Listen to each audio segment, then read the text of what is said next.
Hello dear student.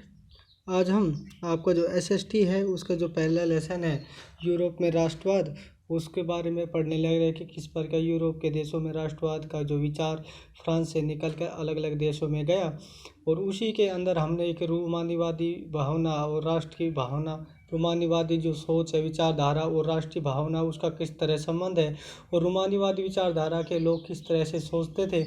और वो मानते थे कि जो सांस्कृतिक एकता होती है, सांस्कृतिक जो विरासत होती है, जो सभी लोगों को, चाहे वो किसी भी तरह या किसी क्षेत्र में हो, लेकिन उन सब का जो अतीत होता है और जो उनकी सांस्कृतिक जो पहचान होती है, जो उसके इतिहास होता है उनका सांस्कृतिक रूप से, और वो इतिहास सभी का समान होता है। और अगर हम उन लोगों की बात करें तो समाज का ग्रामीण परिवेश के लोग सभी ज़्यादा पढ़े लिखे नहीं होते, निरक्षर होते हैं।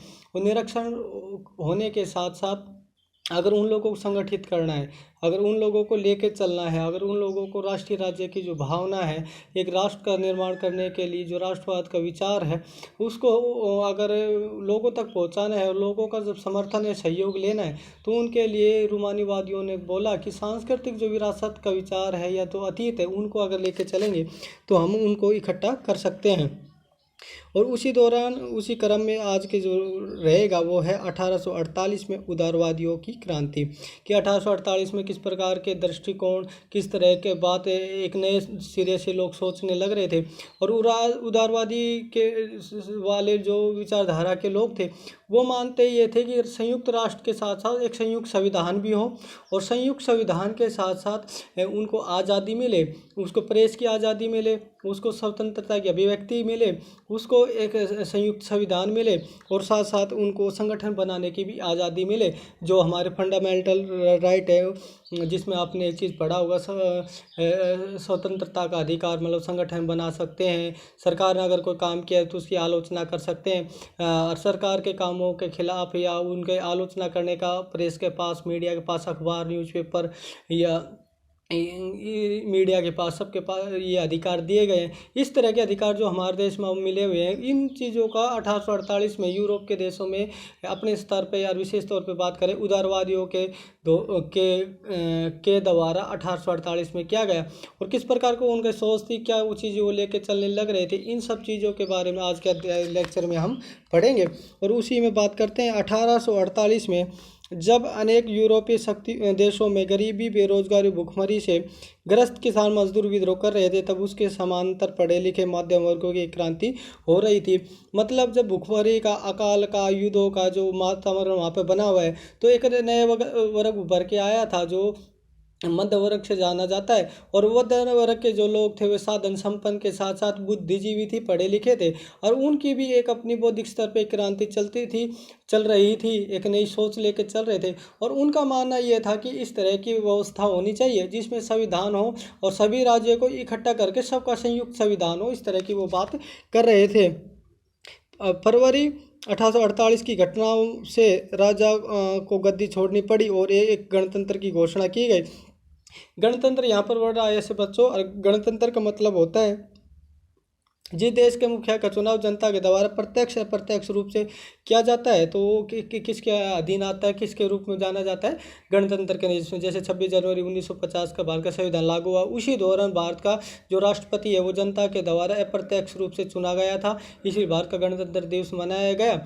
और उसी प्रक्रिया में हम बात करते हैं कि ये लोग एक गणतंत्र की घोषणा की जो सभी पुरुषों के स्वाभाविक मताधिकार पर आधारित था, मतलब क्या सब लोगों का सहमति से या जिनका सहयोग है उनके ऊपर वो चीज़ आधारित होनी चाहिए।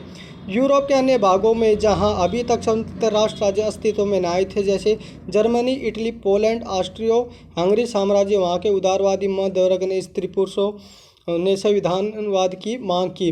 मतलब जब आप यूरोप का नक्शा देखोगे तो आपको जो वर्तमान समय में Germany, Italy, Poland, Austro Hungarian साम्राज्य जो वहाँ पर आज के नक्शे में दिखाई देंगे, वो एक समय ऐसा था जो इकट्ठे नहीं थे, वो भी टुकड़ों में बटे हुए थे। लेकिन जब वहाँ के लोगों ने या मध्य वर्ग के लोगों ने जब वहाँ का नेतृत्व किया, तो उनका मानना यह था कि केवल अगर ज़मीन की बात करते हैं, अगर धरातल की बात करते हैं, तो हम ये नहीं चाहते केवल धरातल से लोग अलग अलग जो बटे हुए हैं, ज़मीन के टुकड़े बटे हुए हैं, उनको एक किया जाए। वो ये मानते थे उनको एक करने के साथ साथ संयुक्त संविधान भी होना चाहिए, सबका एक संविधान होना होना चाहिए। और वो संयुक्त राष्ट्र के साथ साथ एक संयुक्त संविधान की भी मांग वो करने लगे और उनका एक आधार बनाया अपने आंदोलन का। राष्ट्रीय एकीकरण की मांग से जोड़ दिया उन्होंने बढ़ते जन असंतोष का फायदा उठाए और एक राष्ट्र राज्य के निर्माण की मांग को आगे बढ़ाया। मतलब जब आप यहाँ ऊपर पढ़ा आपने कि गरीबी, बेरोजगारी, भुखमरी की जब ग्रस्त जो किसान मजदूर लोग थे, परेशान तो थे, आंदोलन करने के तैयार थे, लेकिन जो मध्यम वर्ग है उन लोगों ने उनको दिशा दी, उन लोगों को नेतृत्व दिया, उन लोगों को एक सही सोच दी और उनके सामने एक संविधान की बात रखी कि अगर संविधान एक होगा तो सबके जो विशेषाधिकार किसी वर्ग विशेष को मिले हुए उनको समाप्ति होगी, हर व्यक्ति के साथ समानता के साथ व्यवहार किया जाएगा। और इसी चीज़ों को उन्होंने आधार बनाते हुए लोगों के सामने प्रस्तुत किया और विद्रोह के जो असंतोष था उनको फायदा उठाते हुए उनके सामने उस चीज़ को लेकर आगे बढ़े। यह राष्ट्रीय राज्य संविधान प्रेस की स्वतंत्रता और संगठन बनाने की आज़ादी जैसे संसदीय सिद्धांतों पर आधारित था। मतलब वो ये चाहते थे कि ऐसा राष्ट्र का निर्माण हो जिनका संयुक्त संविधान हो, पूरे देश का एक संविधान हो, प्रेस की आज़ादी हो, जैसे समाचार पत्र है, पत्रिकाएं हैं, इनमें सरकार की आलोचना करने के लिए या इस पर किसी प्रकार का पाबंदी ना हो, इनके ऊपर किसी भी प्रकार से इनको रोका ना जाए, इसका संयुक्त स्वतंत्रता से इनका प्रचार प्रसार किया जाए, ये चीज़ इसमें होनी चाहिए। और साथ साथ भी अगर जो लोग चाहे किसान है, चाहे मजदूर है, काश्तकार है, व्यापारी है, कोई भी किसी वर्ग से विशेष से संबंध रखता हो उसको संगठन बनाने की आज़ादी उनको देनी चाहिए। इन चीज़ों को आगे लेके बढ़ने लगे। जर्मन इलाकों में बड़ी संख्या में राजनीतिक संगठनों ने फ्रैंकफर्ट शहर में मिलकर एक सर्व जर्मन नेशनल असेंबली के पक्ष में मतदान का फैसला लिया। मतलब अब धीरे धीरे माहौल बनने लग रहा है और ये उदारवादियों की जो क्रांति है इसको समझाने के लिए हमारे सामने जो उदाहरण है वो जर्मनी को लेकर चल रहे हैं।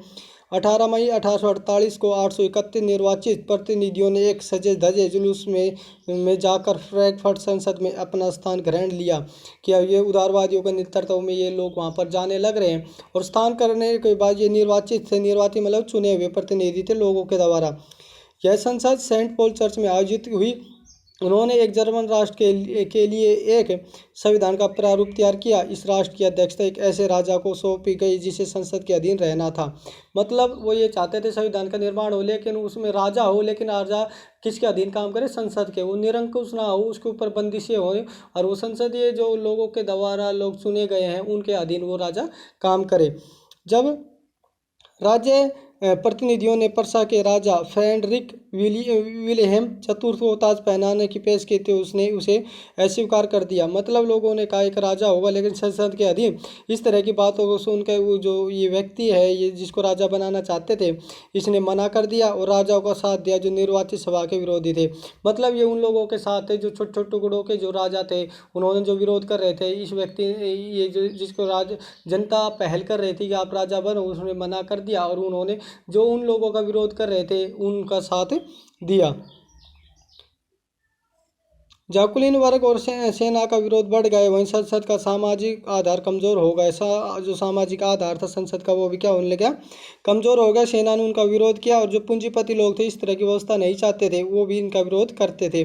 संसद में मध्यम वर्ग का प्रभाव अधिक था जिन्होंने मजदूरों और कारीगरों की मांगों का विरोध किया जिनसे उनका समर्थन खो बैठे। अंत में सैनिकों को बुलाया गया और असेंबली को भंग होने पर मजबूर किया गया। इस तरह का माहौल वहाँ पर क्रिएट किया गया और लोगों की जो आवाज़ थी, जो संसदीय व्यवस्था वो चाहते थे, उनको दबा दिया गया।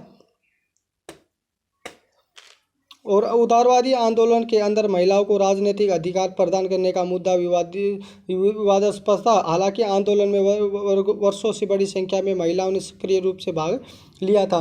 ये भी इसी के साथ साथ एक चीज़ होती है, देखिए जितने भी जो समाज की अगर बात करते हैं ये सभी लोग मध्यम वर्ग से बिलोंग करते थे, लेकिन महिलाएं इनमें भाग तो ले लेती, लेकिन महिलाओं को किसी प्रकार का अधिकार नहीं दिया गया था। महिलाओं ने अपने राजनीतिक संगठन स्थापित किए, अखबार शुरू किए और राजनीतिक बैठकों और प्रदर्शनों में शिरकत की गई। मतलब इसी के अंदर उदारवादी जो क्रांति चली हुई है, इसी के अंदर महिलाओं की भी बात है और महिलाओं ने भी अपने अधिकारों के लिए कि जब तक उनको सामाजिक आर्थिक रूप से मनुष्य पुरुष के साथ कंधे से कंधा मिलाकर जो चलने लग रही है, उनके अधिकारों से वंचित किया गया। और वंचित करने के साथ औरतों ने भी अपने अधिकारों के लिए मांग उठाई। एक नई तरह की पहल वहाँ पर महिलाओं के द्वारा की गई, और इसके बारे में कल के कभी विस्तार से पढ़ेंगे। और उसके लिए हमें ये चीज़ देख लें कि जो ये आंदोलन चले, इसको नारीवादी आंदोलन के नाम से जाना जाता है। और नारीवादी आंदोलन का मतलब है कि जो महिलाएं होती हैं, स्त्री पुरुष की सामाजिक आर्थिक राजनीतिक समानता की सोच के आधार महिलाओं के अधिकार और हितों का बोध। मतलब महिलाओं ने अपने अधिकारों को जाना और उन्होंने संगठन बनाना शुरू किया। ये सभी महिलाएं इकट्ठा होकर अपने अधिकारों की लड़ाई लड़ने लगे, जो नारीवादी आंदोलन के नाम से जाना जाता है। तो कल के जो लेक्चर है उसमें इस महिलाओं से संबंधित जो बातें हैं उनको पढ़ेंगे। आज के लिए बच्चों इतना ही, धन्यवाद।